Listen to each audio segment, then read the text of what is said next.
প্রিয় শিক্ষার্থীবৃন্দ, আশা করি তোমরা সবাই ভালো আছো, সুস্থ আছো। গত ক্লাসে তোমাদের সাথে বীজগাণিতিক অংশের সেট ও ফাংশন বিষয়ক অধ্যায় থেকে ব্যঞ্চিত্রের সাহায্যে কিভাবে সেটের কার্যবিধি সমূহ প্রমাণ করতে হয় তা ব্যাখ্যা করে দেখিয়েছিলাম। আজকে আমরা উক্ত অধ্যায় সংশ্লিষ্ট গুরুত্বপূর্ণ বিষয় নিয়ে আলোচনা করব। তাহলে তার আগে দেখো আমরা কতগুলো চিত্রের দিকে লক্ষ্য করি।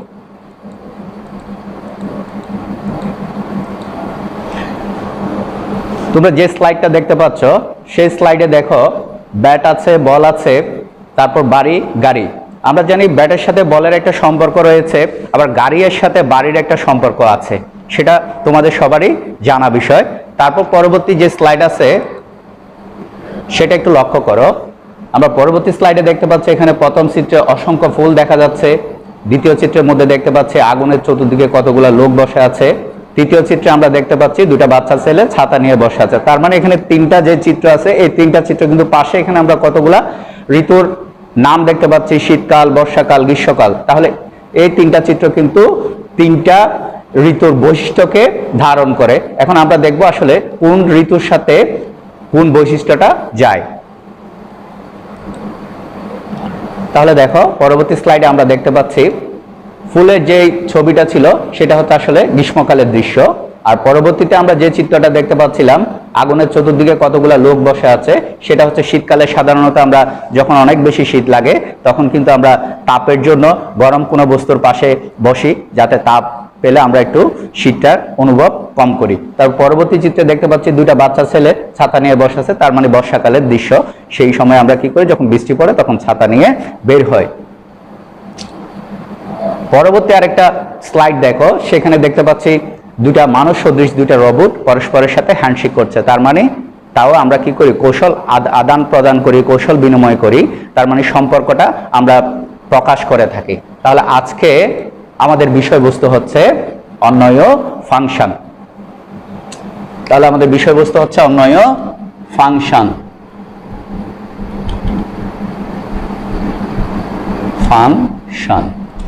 আচ্ছা, দেখো আমরা যে বিষয়বস্তুটা আলোচনা করব সেই বিষয়বস্তুর শেষে আসলে শিক্ষার্থীরা কি কি বিষয় জানতে পারবে, তাহলে সেই বিষয়গুলো আমরা একটু লক্ষ্য করি। এই পাঠ শেষে দেখো শিক্ষার্থীরা দুটি সেটের কার্তেশীয় গুণজ নির্ণয় করতে পারবে, অন্বয় ফাংশন নির্ণয় করতে পারবে, ফাংশনের ডোমেন ও রেঞ্জ নির্ণয় করতে পারবে, ফাংশনকে চিত্রের সাহায্যে উপস্থাপন করতে পারবে। তাহলে আমরা যে প্রথম যে শিক্ষণফলটা দেওয়া আছে আমাদের দুইটি সেটের কার্তেশীয় গুণজ নির্ণয়, আমরা সেট যখন করেছিলাম সেখানে কার্তেশীয় গুণজ কিভাবে করতে হয় সেই বিষয়টা কিন্তু আলোচনা করেছি। তারপর আমি একটু রিপিট করছি। কার্তেশীয় গুণজ বললে কিন্তু এখানে সাধারণত আমরা কি করে থাকি দেখো। তাহলে প্রথম শিক্ষণফলে যখন কার্তেশীয় গুণজ বলে তখন আমরা দুইটা সেটকে গুণফল আকারে প্রকাশ করে থাকি, a ক্রস b। তাহলে ধরে নিচ্ছি a সমান হচ্ছে 1 2 3, তারপর ক্রস b সমান আমরা নিলাম, তাও কতগুলো উপাদান নিই 3 4 5। তাহলে আমরা দেখতে পাচ্ছি a সেটে তিনটা উপাদান আছে, b সেটে তিনটা উপাদান আছে।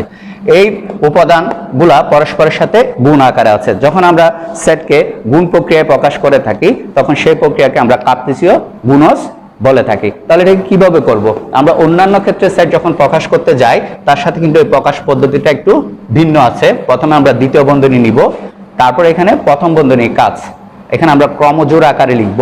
তাহলে ক্রমজোড়ে কি হবে, ক্রমজোড়ে যখন করতে যাব তখন সেই ক্ষেত্রে ক্রমজোড়ে a এর যে উপাদানগুলো আছে সেটা যেহেতু এটা প্রথমে আছে, ক্রমজোড়ের মধ্যে a এর মানটা প্রথমে বসবে। তাহলে a এর আমরা দেখতে পাচ্ছি এখানে প্রথম উপাদান হচ্ছে 1 নিলাম, তারপর b এর প্রথম উপাদান কত 3। তারপর দেখো খেয়াল করো আমরা 1 দিয়ে তিনটাকে গুণ করব, তাহলে 1 4। এখানে আমরা কিন্তু সেটের ক্ষেত্রে গুণ লিখবো না, কমা লিখবো। তারপর কত 1 1 এর সাথে তিনটারই এখানে আমরা ক্রমজোড় স্থাপন করব। তারপর ঠিক একইভাবে দেখো 2 দিয়ে এই তিনটার ক্রমজোড় হবে 2 3 2 4, তারপর কত 2 5। তাহলে আমি 1 করলাম, 2 করলাম, এরপর আছে 3 দিয়ে আবার এই তিনটার ক্রমজোড় গঠন করতে হবে। তাহলে 3 এর সাথে 4, তারপর কত 3 5। তাহলে এখানে আমরা কি করলাম, ক্রমজোড় গঠন করলাম। এখানে আমার এ সেটের উপাদান ছিল 3টা, বি সেটের উপাদান হচ্ছে 3টা, তো আমরা জানি 3 এর সাথে 3 গুণ করলে 9 হবে, তাহলে এখানে আমরা 9টা ক্রমজোড় পাইলাম। এখন দেখো এ সেটের উপাদানগুলো কিন্তু প্রথমে ছিল, যেহেতু এ সেটটা প্রথমে আছে ক্রমজোড়ের, আর বি সেটের উপাদানগুলো ক্রমজোড়ের দ্বিতীয় পদে স্থাপন করেছি, দ্বিতীয় পদে অবস্থান করছে। এখন দেখো আমরা এবার স্লাইডের দিকে একটু লক্ষ্য করি, এখানে একটা প্রশ্ন নিলাম, আমরা এটার সাথে এটা একটু মিল খুঁজে দেখব। এখানে একটা প্রশ্ন নেওয়া আছে, দেখো a equal to 1 2 3 এবং b equal to 3 5 7 হলে a ক্রস b এবং ও b ক্রস a নির্ণয় করো। তার মানে আমাকে এখানে কার্তেসীয় গুণজের কাজ করতে বলেছে। তাহলে দেখো আমরা প্রথমে a ক্রস b এর কার্তেসীয় গুণজ বের করছি।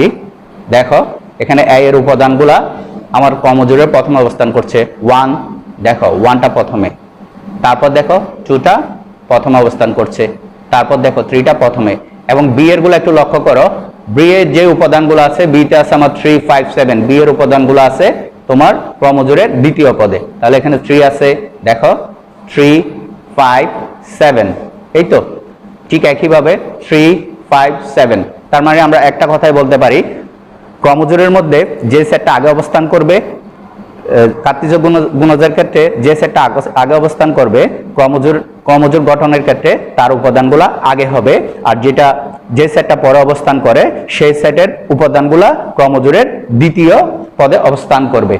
তাহলে অনুরূপভাবে আমরা এই ক্ষেত্রে যেহেতু a ক্রস b টা বের করেছি, আশা করি তোমরা b ক্রস a টা নির্ণয় করতে পারবে। তাহলে এই ক্ষেত্রে কি হবে, এই ক্ষেত্রে তোমার b এর মানগুলো আগে আসবে, a এর মানগুলো পরে চলে যাবে, আর বাকি কাজগুলা একই থাকবে। কার্তেসীয় গুণজ বললে এখানে প্রথম বন্ধনী, প্রথম একটা দ্বিতীয় বন্ধনী হবে, তারপর মানগুলোকে আমরা ক্রমজোড়গুলোকে প্রথম বন্ধনীর সাহায্যে উপস্থাপন করব। এরপর আসো আমরা যে বিষয়বস্তু নিয়ে আজকে আলোচনা করছি, আমাদের আজকে পাঠ্য যে বিষয় ছিল, আমরা যে বলেছি আজকে আমাদের পাঠ্য বিষয় হচ্ছে অন্বয় ও ফাংশন। তাহলে দেখো অন্বয়, আমরা এখানে বোর্ডে দেখতে পাচ্ছি অন্বয়ের কথা বলেছে। আমরা আগে বলেছি যখন অন্বয় বলবে তখন অন্বয় বললে সেটা একটা সম্পর্কের কথা বলে, মিলের কথা বলে। আমরা অন্বয়কে কার্তেসীয় গুণজের সাহায্যে ব্যাখ্যা করার চেষ্টা করব, কারণ অন্বয়ের সাথে কার্তেসীয় গুণজের একটা সম্পর্ক রয়েছে। শুধু দুইটার মধ্যে পার্থক্য হচ্ছে যখন আমি অন্বয় বলবো তখন সেই ক্ষেত্রে যে সত্যটা দেওয়া থাকবে সেই সত্যের উপর আমরা ভিত্তি করে কার্তেসীয় গুণজের ক্রমজোড়গুলা লিখব। তাহলে দেখো এখানে আমাদের প্রশ্নে বলেছে, এখন একে x চলক এবং b কে y ধরে অন্যটি y = 2x + 1 নির্ণয় করো এবং ডোমেন ও রেঞ্জ নির্ণয় করো। তাহলে প্রথমে আমাকে অন্বয় নির্ণয় করতে বলেছে, এরপর ডোমেন ও রেঞ্জ নির্ণয় করতে বলেছে। তাহলে আমরা বলেছি অন্বয় আর কার্তেসীয় গুণজের মধ্যে একটা সম্পর্ক আছে। আমরা আগের যে স্লাইডটা কাজ করেছিলাম, দেখো সেই স্লাইডে a এর মান, b এর মান, আর পরবর্তী স্লাইডে গিয়ে আমাকে কি বলছে, একে x বিবেচনা করার জন্য। তাহলে একে যদি আমি x বিবেচনা করি, তাহলে দেখো তো এই ক্ষেত্রে আমরা লিখতে পারি না সেটা, x belongs to a এবং b কে y বিবেচনা করতে বলেছে, তাহলে y belongs to b নিলাম। নেওয়ার পর এখন কি বলছে, অন্বয়, অন্বয় মানে এখানে রিলেশন। তাহলে এটাকে আমরা ফাইনালি এভাবে লিখতে পারি, সুতরাং r equal x y is to x belongs to a, y belongs to b, এবং আমাকে যে সত্যটা বলেছে, আমরা যে এখানে অন্যয়টা বের করব সেই অন্যয়ের জন্য আমাকে কিন্তু এখানে একটা সত্য দেওয়া হয়েছে। তাহলে সত্যটা কি বলেছে, y = 2x + 1। আমরা এখানে যে সম্পর্কটা বের করব সেই সম্পর্কটা কিন্তু এই সত্যকে সমর্থন করতে হবে। তাহলে a আর b, আগের স্লাইডে a এর মান কত, আগের স্লাইডে a এর মান দিয়ে দিছে আমাকে, কত দিছে, a সমান 1 2 3, b সমান কত দিল, 3 5 7, এই তো a এর মান হচ্ছে 1 2 3, b সমান হচ্ছে 3 5 7। এখন এই দুইটা সেট নিয়ে আমরা কি করব, অন্বয় প্রমাণ করব। আমি বলেছি অন্যয়ের সাথে কার্তেসীয় গুণজের একটা সম্পর্ক রয়েছে, তাহলে আমরা এখানে কার্তেসীয় গুণজের একটা মান পাইলাম, কতগুলা ক্রমজোড় পেয়েছি, আমরা ক্রমজোড়গুলা দেখতে পাচ্ছি। এখন এই ক্রমজোড়গুলোর মধ্যে লক্ষ্য করো আসলে কোন ক্রমজোড়গুলা y = 2x + 1 কে সমর্থন করে। যেহেতু সত্য কত, আমরা দেখব কোন ক্রোমোজোমগুলো আসলে এটাকে সমর্থন করছে। তাহলে দেখো আমরা x এর মান, a এর মানগুলো হচ্ছে x এর মান, যেহেতু বলেছে এখানে x belongs to a, x টা a এর উপাদান, তার মানে a এর উপাদানগুলাই হচ্ছে x এর মান। আমি এখানে সমীকরণের মধ্যে x এর মানটা বসিয়ে দেখি। দেখো খেয়াল করে আমরা যখন 1 বসাচ্ছি x এর মান, তখন এখানে কত পাচ্ছি 3, তার মানে আমরা এখানে দেখতে পাচ্ছি 1 3 কে সমর্থন করছে। তাহলে আমরা লিখতে পারি সুতরাং r ইকুয়াল টু 1 3 একটা পাইলাম। তারপর দেখো তো 1 5 কে সমর্থন করবে, 1 5 কে করতেছে না, 1 7 কে করতেছে না, 2 3 কে করে কিনা আমরা একটু চেক করে দেখি। এখানে 2 বসাইলে 4 1 হচ্ছে না, তার মানে এটাও করবে না।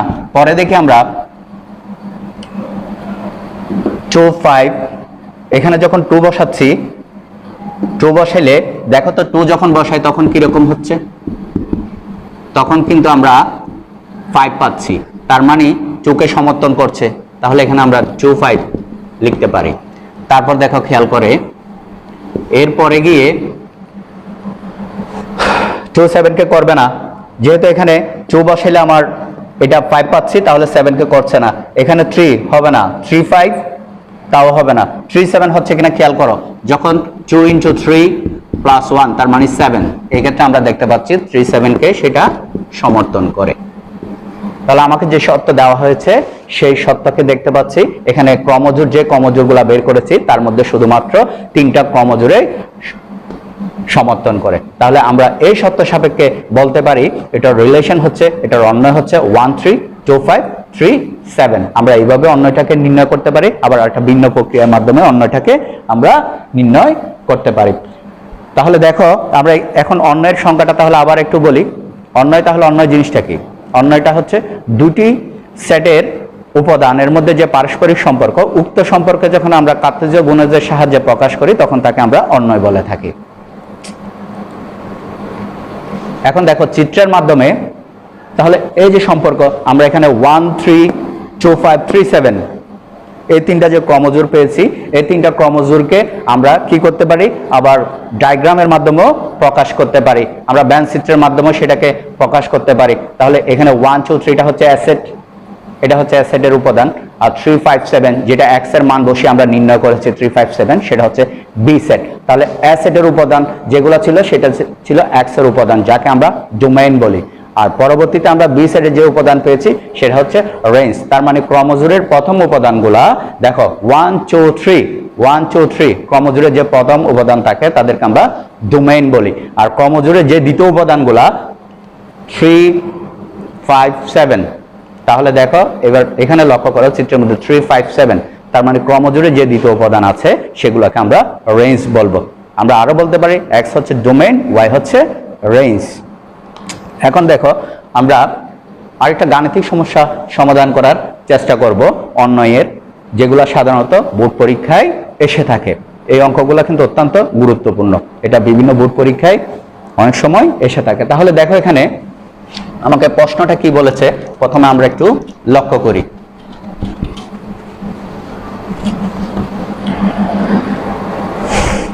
আমাকে বলেছে a ইকুয়াল, এখানে সেকেন্ড ব্র্যাকেট আছে x বিলংস টু z, তারপর দেওয়া আছে is to s square less than 10, এবং কি বললো এটা সেটকে সেটকে এখানে গঠন পদ্ধতিতে প্রকাশ করা হয়েছে, এখানে সেটের সাধারণ বৈশিষ্ট্য প্রকাশ করেছে, আর পরবর্তীতে রিলেশন যেটা দেওয়া আছে সেটাও কিন্তু গঠন বৈশিষ্ট্যের মধ্যে দেওয়া আছে। তাহলে রিলেশনটা কি বললো, যদি a এর set x belongs to z is to s square less than 10 হয়, তবে এই ক্ষেত্রে রিলেশন যাচাই করো, তোমাকে যাচাই করতে বলেছে xy is to x belongs to a, তার মানে x এর উপাদান a এর আওতাভুক্ত হবে, এবং y belongs to a, y এর যে মানটা পাবে তুমি x এর মান বসিয়ে y এর যে মানটা পাবে সেটাও কিন্তু a এর উপাদান, a এর যে উপাদানগুলো আছে তারই আওতাভুক্ত হবে। যদি হয়ে থাকে তাহলে এই ক্ষেত্রে তুমি সত্যটা যাচাই করো, অন্যের কথা বললে সত্য বলবে। তাহলে সত্যটা কি বলেছে, y = x + 1, এটা তো একটা গেল। হইলে কি বলছে, আরটা এখানে তালিকা পদ্ধতিতে প্রকাশ করতে বলেছে, আরটা এখানে আমার দেওয়া আছে গঠন পদ্ধতিতে, আমাকে বলছে তালিকা পদ্ধতিতে। পরীক্ষা অনেক সময় হয় তালিকা পদ্ধতিতে থাকলে গঠন পদ্ধতিতে করতে বলে, গঠন পদ্ধতি থাকলে তালিকা পদ্ধতিতে করতে বলে। যেহেতু এখানে আমাকে গঠন পদ্ধতিতে দিয়েছে তাহলে আমাকে তালিকা পদ্ধতিতে প্রকাশ করতে হবে। সেই সাথে আরো একটু কাজ দিল, খেয়াল করে নিচে একটা কাজ আছে, আর প্লাস ডোম ও আর মাইনাস রেঞ্জ নির্ণয় করো। তার মানে তোমার ডোমেইনের ধনাত্মক মানগুলা বের করতে বলছে, রেঞ্জের ঋণাত্মক মানগুলা বের করতে বলছে। কোত্থেকে? তুমি যে রিলেশন বের করবে সেখান থেকে। তাহলে প্রথমে আমরা এই ধরনের অঙ্ক করতে গেলে আগে সেটের যে গঠন বৈশিষ্ট্য আছে সেটাকে আমরা কি করব, সেটটাকে প্রথমে তালিকা পদ্ধতিতে নিয়ে যাব। তাহলে দেখো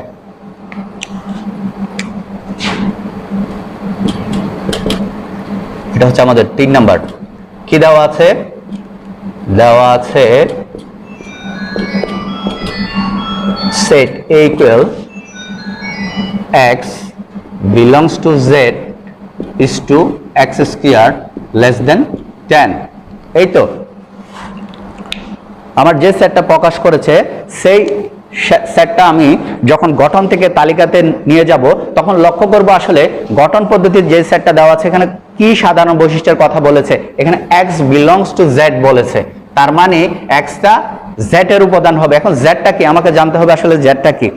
z টা আমরা আগেও আলোচনা করছি, z টা হচ্ছে ইন্টিজার বা পূর্ণ সংখ্যা, z টা হচ্ছে পূর্ণ সংখ্যা। তাহলে পূর্ণ সংখ্যার সংজ্ঞা কি নিশ্চয় তোমাদের মনে আছে। পূর্ণ সংখ্যা হচ্ছে শূন্য, ধনাত্মক, ঋণাত্মক। শূন্য হবে, ধনাত্মক হবে, ঋণাত্মক হবে।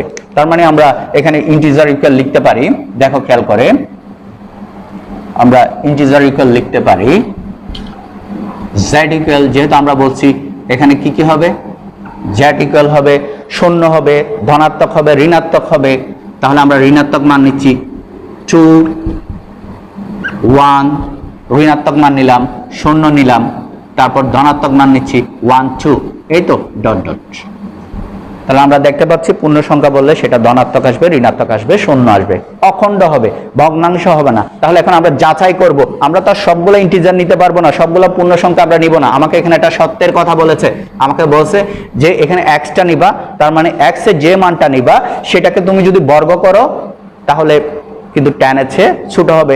এইটাই হচ্ছে সবচেয়ে এখানে ক্রুশিয়াল পয়েন্ট, তোমাকে এটাই মাথায় রাখতে হবে। দেখো তাহলে প্রথমে আমরা কি করছি, আমরা যেহেতু জানি যে এটা ঋণাত্মক আছে, ধনাত্মক আছে, -3 হলে যদি x +-3 হয়, x এর মান যেহেতু এটা আমার পূর্ণ সংখ্যা, একটা ধনাত্মক নিলাম একটা ঋণাত্মক নিলাম, x যদি +-3 নিই তাহলে এখানে আমার কন্ডিশনে কত আছে, s² আছে। তাহলে s² এর জায়গায় আমরা +-3 বসাই।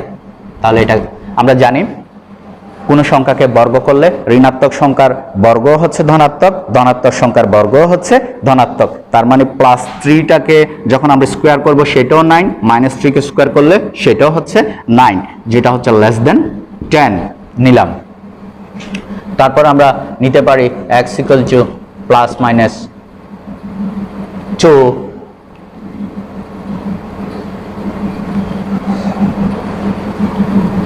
হলে আমরা x যদি +-2 নিই তাহলে এই ক্ষেত্রে দেখো এটাকে 2 হোল স্কয়ার করলে এখানে কত হচ্ছে 4। এই একই কথা, ধনাত্মক ঋণাত্মক যাই করো বর্গটাই আসবে ধনাত্মক। তাহলে x যদি তুমি +-1 নাও তাহলে এখানে হোল স্কয়ার করলে এটা হচ্ছে 1। তাহলে আমরা দেখতে পাচ্ছি এখানে 9 নিলাম, 4 নিলাম, এখানে 9 পেয়েছি, 4 পেয়েছি, 1 পেয়েছি।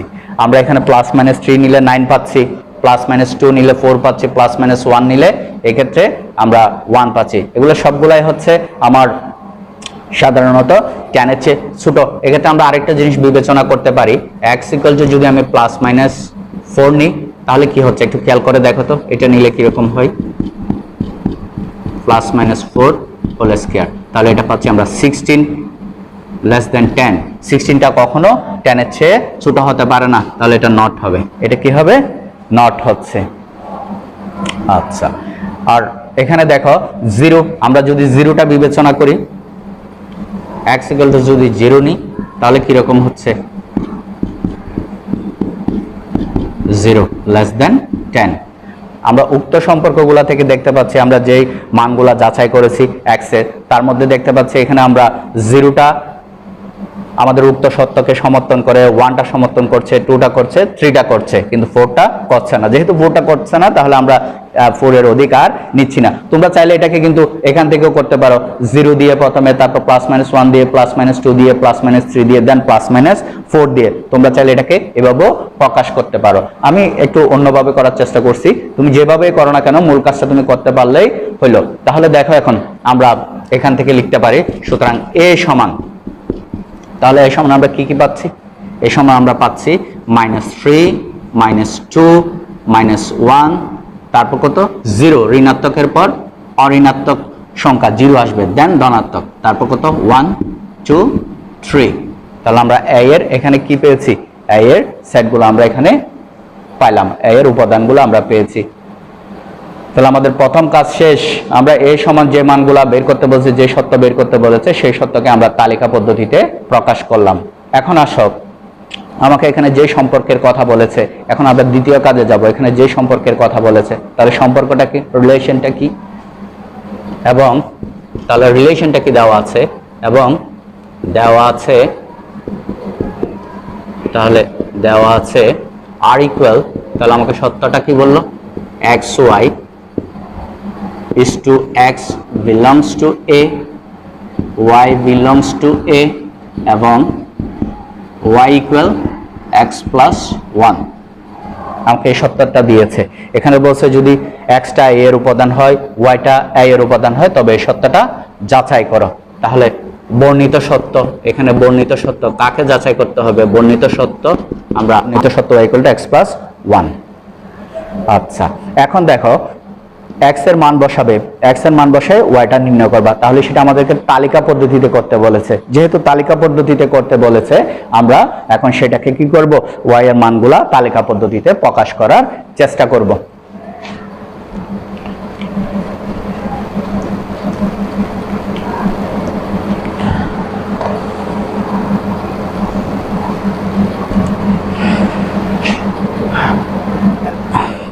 এখন x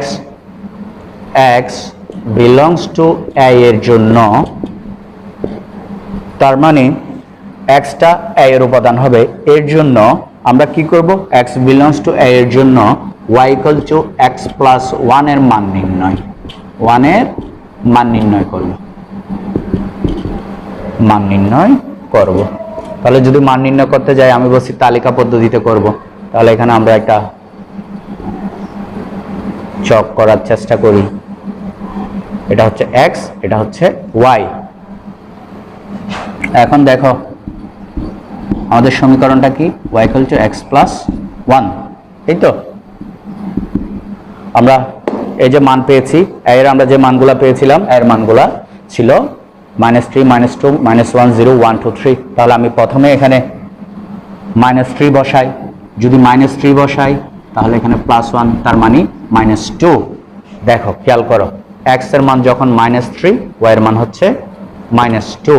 তাহলে আমরা বাকিগুলা দেখতে পাচ্ছি, এখানে x এর মান যখন -2, তখন y এর মান কত, -2 হলে y এর মান হচ্ছে -1। তারপর যখন তুমি x এর মান এখানে -1 বসাচ্ছ, তার মানে -1 বসালে এখানে y এর মান পাচ্ছ 0। তারপর যখন 0 বসাবে, খেয়াল করো 0 যখন বসাচ্ছ, যখন x এর মান 0, তখন y এর মান হচ্ছে 1। তারপর আসো, x এর মান যখন 1 বসাবে, y এর মান পাচ্ছ 2। x এর মান যখন 2, y এর মান আসতেছে 3। x এর মান যখন 3, এখানে x এর মান যদি আমরা 3 বসাই, তাহলে এই ক্ষেত্রে কি পাচ্ছি, 4। আমরা x এর মানগুলা বসিয়ে y এর মানগুলা নির্ণয় করলাম। আমাদের কিন্তু এখানে সত্যে বলেছে, আমাদের সত্যে কিন্তু বলেছে x এর যে মানগুলা পাবা সেগুলো হচ্ছে a এর আওতাভুক্ত, এবং y এর যে মানগুলা তুমি বের করবে সেগুলোও কিন্তু a এর আওতাভুক্ত হবে। তাহলে আমি যেহেতু 4টা a এর মধ্যে নেই, তাহলে আমরা কিন্তু এই ক্ষেত্রে কি বলতে পারি, 4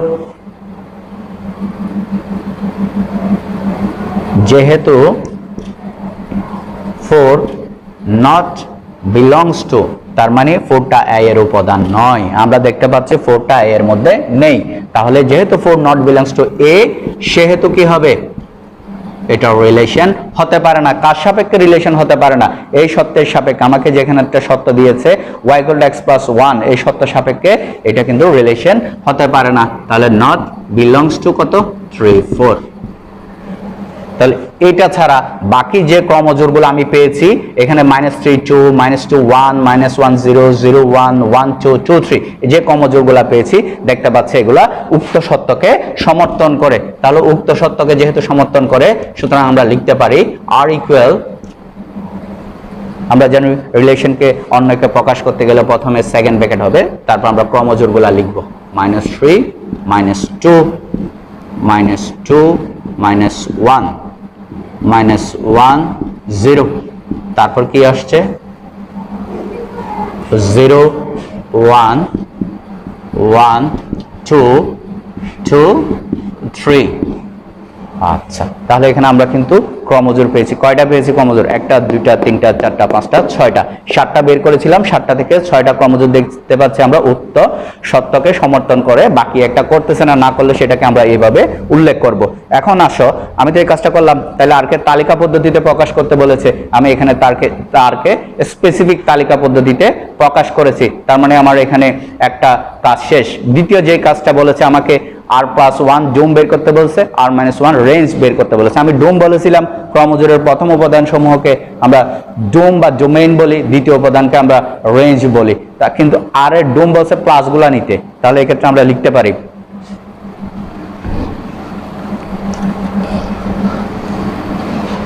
সুতরাং ডোম r+, আমরা r+, তাহলে r ধনাত্মক, ডোম ধনাত্মক। আমরা দেখতে পাচ্ছ উক্ত ক্রমজোড়গুলোর মধ্যে ধনাত্মক হচ্ছে শেষের দুইটা 1 এবং 2, তাহলে 1 2 যেহেতু প্রথম উপাদানগুলো হবে, ডোম বলে প্রথম উপাদান 1 আর 2, এবং রেঞ্জ, তাহলে রেঞ্জ কত হবে? রেঞ্জ r-, রেঞ্জটা নিতে বলেছে আমাকে ঋণাত্মক, তাহলে ঋণাত্মক নিতে বলেছে। ক্রমজোড়ের দ্বিতীয় উপাদানগুলো হচ্ছে রেঞ্জ, তাহলে -2 -1। আমরা দেখতে পাচ্ছি 0 1 2 3 এগুলো তো ধনাত্মক, 1 2 3 এগুলো ধনাত্মক, তাহলে ঋণাত্মক বললে এক্ষেত্রে শুধু -2 আর -1, 0 তো অঋণাত্মক, সেজন্য সেটা আমরা নিব না। তাহলে এখানে -2 আর -1 হবে, -2 -1। তাহলে আমরা কি করলাম? রেঞ্জটা বের করলাম, ডোমেইনটা বের করলাম। এখন আমরা দেখো প্রথমে কি করছি, গঠন পদ্ধতিতে, একে গঠন পদ্ধতি থেকে তালিকা পদ্ধতিতে নিয়ে গেলাম। তারপর এখানে যে সত্যের কথা বলেছে সেই সত্যটা যাচাই করলাম, যাচাই করে তালিকা পদ্ধতিতে y এর মানটা বের করলাম। তারপর রিলেশনটাকে তালিকা পদ্ধতিতে করলাম, এর পরবর্তী থেকে ডোমেইন আর রেঞ্জ করলাম। আশা করি তোমরা কোন পর্যন্ত অন্যয় নিয়ে কাজ করেছি। এরপরের কাজ কিন্তু হচ্ছে আমার ফাংশন। ফাংশনটাও কিন্তু এক ধরনের অন্যয়। = -2 2 6, b = কত আছে 4 36। আচ্ছা, যেহেতু আমরা বলেছি ফাংশন এক ধরনের হচ্ছে অন্যয়, তাহলে অন্যয় বললে অন্যয়গুলোকে আমরা কি করেছিলাম? ক্রমজোড়ের মাধ্যমে প্রকাশ করেছিলাম কার্তেসীয় গুণজ পদ্ধতিতে। তাহলে এটাকে আমরা কিন্তু এখন দেখো এখানে যে দুইটা সেটের উপাদান আছে সেগুলোকে কিন্তু আমরা ক্রমজোড় আকারে লিখতে পারি। তাহলে a + b আমরা লিখতে পারি -2 4 -2 36। আচ্ছা, এক্ষেত্রে সত্য বিবেচনা করব আমরা 2 4, তারপর দেখো 2 36, তারপর আছে আমার 6 4 6 36। এই তো, এখন এটা আমরা প্রথমে কার্তেসীয় গুণন করলাম। গুণন করার পর এখানে আমার ফাংশন হইতে হলে কিন্তু এখানে একটা সত্যের কথা বলেছে, y = x² বলেছে। যেহেতু y = x² বলেছে তাহলে আমাকে কিন্তু এই সত্যটা যাচাই করতে হবে। এখন সবগুলাই হবে না, কার্তেসীয় গুণজের সাথে অন্যয়ের পার্থক্য হচ্ছে ওই জায়গায় সত্যটা বিবেচনা। ঠিক একই কাজ আমরা ফাংশনের ক্ষেত্রে করব। ফাংশন যখন বলবে একটা মানের জন্য x এর একটা মানের জন্য y এর শুধু একটা মান আসবে। তাহলে দেখো এই ক্ষেত্রে -2 যখন আমি এই সমীকরণে বসাবো, y = -2 স্কয়ার করলে 4 আসছে। তারপর যখন 2 বসাচ্ছি স্কয়ার করলে তাও 4 পাচ্ছি। তার মানে আমি -2 এর জন্য 4 পাইলাম, 2 এর জন্য 4। তারপর পরবর্তীতে যেটা আছে 6, খেয়াল করো তো যখন আমি 6 বসাচ্ছি 6 স্কয়ার তার মানে 36, 6 কে বর্গ করলে তাহলে এই ক্ষেত্রে আমরা যে ক্রমজোড়গুলো পেয়েছি আমরা দেখতে পাচ্ছি -2, তাহলে উক্ত সত্যকে সমর্থন করে -2 4, তারপর কত 2 4, তারপর দেখতে পাচ্ছি 6 36, এই তিনটা ক্রমজোড়েই উক্ত সত্যকে সমর্থন করে। এখানে দেখো তুমি খেয়াল করো আমি যা বের করেছি, যে ক্রমজোড়গুলো বের করেছি, এখানে কিন্তু প্রত্যেকটা ক্রমজোড়ের যে উপাদানগুলো আছে তার মধ্যে যে প্রথম উপাদানগুলো আছে সবগুলাই কিন্তু ভিন্ন। দেখো প্রথম ক্রমজোড়ের মধ্যে যে প্রথম উপাদান আছে সেটা হচ্ছে -2, দ্বিতীয় ক্রমজোড়ে যে প্রথম উপাদান আছে সেটা হচ্ছে 2, তৃতীয় ক্রমজোড়ে যে প্রথম উপাদান আছে সেটা হচ্ছে 6। অন্যয়ের সাথে ফাংশনের একটু ডিসটেন্সটা হচ্ছে ওই জায়গায়, যখন ফাংশন বলবে সেই ক্ষেত্রে ক্রমজোড়ের প্রথম উপাদান সমূহ ভিন্ন হবে। তাহলে দেখো এখানে আমরা ভিন্ন খুঁজে পাচ্ছি কিনা। আর দ্বিতীয় যেটা এখানে তোমার অন্যয়ের কথা বলা হয়েছে, এই অন্যয়ের মধ্যে আমরা দেখতে পাচ্ছি -1 4, তাহলে এটা একটু খেয়াল করো, আমরা এখানে যে ক্রমজোড়টা দেখতে পাচ্ছি দ্বিতীয় চিত্রে, তাহলে সেটার মধ্যে কি, সেটার মধ্যে আমরা দেখতে পাচ্ছি -1 -4, তারপর কত 2 4, তারপর দেখো খেয়াল করে 5 একবার -1 এর জন্য হয়েছে, আর একবার দেখতে পাচ্ছি 5টা 8 এর জন্য। এই প্রবলেমটা এই জায়গায়, পয়েন্টটা এই জায়গায়। দেখো প্রথম যে ক্রমজোড় তিনটা নিয়েছি শর্ত সাপেক্ষে, সেখানে প্রথম উপাদানগুলো ভিন্ন ছিল। এখন এখানে দেখো দুইটা ক্রমজোড়ের প্রথম উপাদান কিন্তু একই, ফাংশন বললে তাহলে প্রথম উপাদান ভিন্ন হবে। আশা করি তোমরা সেটা বুঝতে পেরেছো। তারপর দেখো এবার, তাহলে আমাদের প্রথমটা ফাংশন, শেষেরটা ফাংশন নয়। এখন দেখো সবার আগে প্রশ্নটা তোমাকে বুঝতে হবে, এখানে বলেছে function of x equal 1/1 - x, তাহলে ফাংশন অফ x এর একটা মান দিয়েছে, দেওয়ার পর হইলে প্রমাণ করে যে function of m minus function of n not equal, এখানে not equal function of mn by n minus m, n minus m। তাহলে দেখো খেয়াল করো, লক্ষ্য করো, এই যে ফাংশনটাকে একটু আমরা ভিন্নভাবে একটু বলতে পারি, ফাংশনকে একটু ভিন্নভাবে আমরা বলতে পারি, সেটা হচ্ছে আমরা ফাংশনকে একটা জোস মেশিনের সাথে তুলনা করতে পারি। জোস মেশিনে তুমি যখন মেশিনে যেই ফুডটা দাও সেই ফুডের জুস কিন্তু বের হয়, এখানে ঠিক একই কাজ। দেখো তুমি যেই সংখ্যাটা বসাবে সেই সংখ্যাটাই কিন্তু আউটপুট আসতেছে। এখানে দেখো ফাংশন অফ x যখন বসিয়েছিলে তখন আমরা 1/1 - x, তার মানে এখানে x এর জায়গায় যদি আমি 1 বসাই এখানে 1 হবে, 2 বসাইলে 2 হবে, 3 বসাইলে 3, আর অন্য কোনো আলফাবেট যদি বসিয়ে থাকি তাহলে সেই আলফাবেটগুলো হবে। আমাকে এখানে 1 2 3 বসাতে বলে নাই, আমাকে এখানে একবার বলেছে ফাংশন অফ m, তার মানে x এর জায়গায় একবার m বসাইতে বলেছে, একবার x এর জায়গায় n। তাহলে m থেকে n টাকে বিয়োগ করছে, বিয়োগ করার পর আমাকে বললো কি, বলছে নট ইকুয়াল টু, আবার কি করো, আবার x এর জায়গায় খেয়াল করে দেখো, তুমি x এর জায়গায় আবার বসাবে mn/n মাইনাস m। তাহলে আমি প্রথমে যেই সত্যটা দেওয়া আছে সেটা লিখবো, তারপরে এখানে যে গুলা প্রমাণ করতে বলেছে সেগুলো একটু প্রমাণ করার চেষ্টা করব। তাহলে দেখো দেওয়া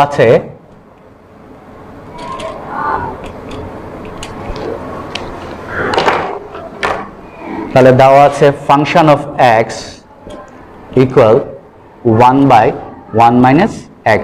এই তো, যদি এটা হয়ে থাকে আমাকে বলছে প্রমাণ করতে বলছে function of m minus function of n, তাহলে আমাকে x এর জায়গায় m নিতে হবে। সুতরাং ফাংশন অফ m, আমরা বলেছি তুমি জুস মেশিনে যে ফুড দেবে সেই জুস বের হবে, যেহেতু এখানে x এর জায়গায় m বসিয়েছি তাহলে এখানে কি হবে, x এর জায়গায় m হবে, এবং ফাংশন অফ n।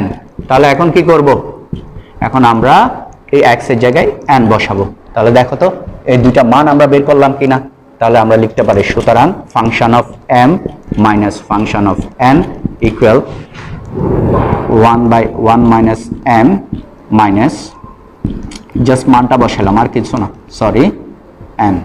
আচ্ছা এখন দেখো এই প্রক্রিয়াটা তোমাদের জানা আছে, যেহেতু দুইটা হরের মধ্যে কোনো মিল নেই, লসাগু এর ক্ষেত্রে দুইটাই হবে 1 - m 1 - n। তাহলে এই ক্ষেত্রে 1 - m টা বাদ গেলে 1 - n, আর এদিকে মাইনাস 1 - n টা বাদ গেলে 1 - m, এই তো। তাহলে এখন কি লিখতে পাচ্ছি দেখো, আমি হরটা আগে লিখে ফেলি যেহেতু এটা কোনো কাজ করতে হচ্ছে না আমাদের এখন। তাহলে এখানে দেখো 1 মাইনাস এন প্লাস এ মাইনাস 1, এখানে মাইনাস আছে প্লাস এম। তাহলে আমি এক্ষেত্রে কি পাচ্ছি, এক্ষেত্রে আমরা এখন উপরে পাচ্ছি প্লাস 1 মাইনাস 1 বাদ যাবে, মাইনাস এন আছে প্লাস এম আছে, আমি ধনাত্মকটাকে আগে লিখি। এখন এই কাজটা দুইটার গুণটা করি, 1 এর সাথে 1 করলে 1, এখানে হচ্ছে প্লাস প্লাস এ minus N minus M plus minus M N. আচ্ছা, এটাকে একটু সাজিয়ে লেখার চেষ্টা করি আমরা। তাহলে এম মাইনাস এন, এখানে পাচ্ছি আমরা M N minus N minus M, আর এখানে পাচ্ছি প্লাস 1। তাহলে দেখো খেয়াল করে, সুতরাং M N function of M minus function of N equal আমরা একটা মান কিন্তু এখানে বের করেছি, M N by M N minus N minus M plus 1। এখন আমি তো এটা লেফট হ্যান্ড সাইডটা বের করলাম। এখন নট ইকুয়াল টু যেটা বলছে আসলে সেটা সত্যি কিনা আমাকে কিন্তু সেটা করে দেখতে হবে। কেন করে দেখা লাগবে? কারণ আমার যদি রাইট হ্যান্ড সাইডে যে মানটা দেওয়া আছে সেটা যদি চলে আসতো তাহলে আমাকে এখানে আর কাজ করতে হতো না। যেহেতু সেটা আসেনি তাহলে এখন আমাকে রাইট হ্যান্ড সাইড নিয়ে কাজ করতে হবে। তাহলে দেখো এখন আমরা এটা নিয়ে কাজ করি। আমরা এখানে জাস্ট মানটা লিখি, যেহেতু আমাদের বোর্ডের জায়গা কম।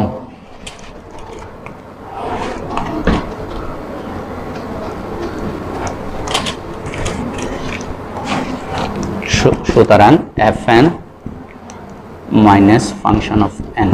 এখন দেখো আবার তাহলে সেকেন্ড পার্ট কি বলছে, function of M N by N minus M. আমাদের সত্যটা ছিল 1/1 মাইনাস এক্স, তার মানে এক্স এর জায়গায় আমরা যেহেতু ওখানে এক্স এর জায়গায় এম বসাইছি এন বসাইছি, তাহলে এখন এক্স এর জায়গায় কত হবে, M N by N minus M. আচ্ছা, এখন কি করব আমরা, যেহেতু একটা পূর্ণ সংখ্যা একটা ভগ্নাংশ, তাহলে সেটা লসাগু করার চেষ্টা করব। যদি লসাগু করি তাহলে এক্ষেত্রে কি হচ্ছে, N minus M N minus M, আর এখানে কত, এখানে হচ্ছে এম এন। এই তো, যদি আমার ভগ্নাংশের অনুপাত আসে তাহলে এই ক্ষেত্রে লবটা ঠিক থাকবে, হরটা উল্টে যাবে। এটা তোমাদের জানা বিষয়, বেশ কয়েকবার তোমরা করেছো। তাহলে দেখো এখন এন এম, এই তো এন এম এম এন। তাহলে আমরা সুতরাং লিখতে পারি function of M N by N minus M. তাহলে আমি function of M N by N minus N equal N minus M equal পাইছি N minus M by N minus M minus N M, আর এখানে function of M minus function of N equal to কিন্তু পেয়েছি M minus N M N minus M plus 1। তাহলে আমরা দেখতে পাচ্ছি দুইটার মধ্যে কিন্তু এই জায়গায় একটু পার্থক্য আছে, এখানে একটু পার্থক্য খুঁজে পাচ্ছি। আমরা দেখতে পাচ্ছি পরবর্তীতে যেটা বের করেছি সেটার মধ্যে প্লাস 1টা নেই, প্লাস 1টা নেই। তাহলে যেহেতু নেই, তাহলে যেহেতু দুইটার মধ্যে পার্থক্য আছে মানগত, সেক্ষেত্রে দুইটা কখনো সমান হতে পারে না। তাহলে আমরা লিখতে পারি সুতরাং function of M function of N equal function of M N N minus M. আমাকে কি করতে বলছে, প্রমাণ করতে বলছে, তাইলে প্রমাণিত। আচ্ছা, এই প্রশ্নটা কিন্তু খুবই গুরুত্বপূর্ণ তোমাদের জন্য এবং সহজ। শুধু মান বসাইছি, বসানোর পর ক্যালকুলেশন করলাম, আর কিছু না। তোমাকে বুঝতে হবে যখন যেটা বের করতে বলে তখন শুধুমাত্র সে মানটাই বসাবে। এই ধরনের অনেকগুলো গাণিতিক সমস্যা তোমাদের মেইন বইয়ে আছে। তাহলে দেখো আমি সেখান থেকে তোমাদের কতগুলো বাড়ির কাজ দিলাম। আজকে যে ট্রফিক্সগুলো তোমাদের করিয়েছি সেই ট্রফিক্সের উপর বেস করে তোমাদের কতগুলো বাড়ির কাজ দিয়েছি। আমরা 3 নম্বর চিত্র কিরূপ হবে, তার মানে আমি যে একটা অন্যয় করে দিয়েছিলাম, ওখানে আর প্লাস আর মাইনাস বের করেছিলাম, সেটার চিত্রটা অঙ্কন করার চেষ্টা করবে বাড়িতে। আর পরবর্তীতে 2 নম্বর আরেকটা দেখো, 2 নম্বরে গিয়ে অন্যের একই কাজ দিলাম বের করার জন্য, এবং 3 নম্বরে গিয়ে যে আমি বলেছি এই যে এখন যে গাণিতিক সমস্যাটা সমাধান করেছি সেই গাণিতিক সমস্যা সংক্রান্ত, এখন যে গাণিতিক সমস্যাটা আমরা সমাধান করলাম সেই গাণিতিক সমস্যা সংক্রান্ত মেইন বই থেকে একটা তোমাদেরকে গাণিতিক সমস্যা সমাধান করতে দিলাম। আশা করি তোমরা বাড়িতে ভালোভাবে সেগুলা প্র্যাকটিস করবে এবং বাড়িতে সবাই ভালো থাকবে। পরবর্তী ক্লাসে আমি চেষ্টা করব তোমাদের সাথে উক্ত অধ্যায়ের সেট ও ফাংশনের বোর্ড পরীক্ষায় যে সৃজনশীল প্রশ্নগুলো এসেছে সেগুলা নিয়ে আলোচনা করার জন্য। আশা করি সবাই বাড়িতে ভালো থাকবে, সুস্থ থাকবে। ধন্যবাদ সবাইকে। আল্লাহ হাফেজ।